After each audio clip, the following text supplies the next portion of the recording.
ನಗರದಲ್ಲಿ ಇಂದು ಎಲ್ಲ ಶಾಲೆಯ ವಿದ್ಯಾರ್ಥಿಗಳಿಂದ ಪರಿಸರ ಜಾಗೃತಿ ಜಾಥಾವನ್ನು ನಡೆಸಲಾಯಿತು.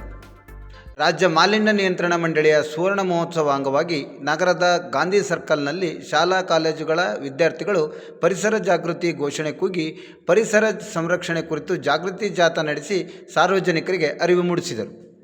ಈ ಸಂದರ್ಭದಲ್ಲಿ tahsildar Guru Basavaraj, taluk panchayat EO Sumalatha, BEO D Durgappa, ನಗರಸಭೆ ಪೌರಾಯುಕ್ತ ನಾಗಣ್ಣ ಎಂಪಿ, ಕ್ಷೇತ್ರ ಸಮನ್ವಯಾಧಿಕಾರಿ ಕೃಷ್ಣಪ್ಪ, ಪೊಲೀಸ್ ವೃತ್ತ ನಿರೀಕ್ಷಕ RF Desai, PSI Shripati guinea ಸೇರಿದಂತೆ ನಗರದ ಸಾರ್ವಜನಿಕರು ಉಪಸ್ಥಿತರಿದ್ದರು.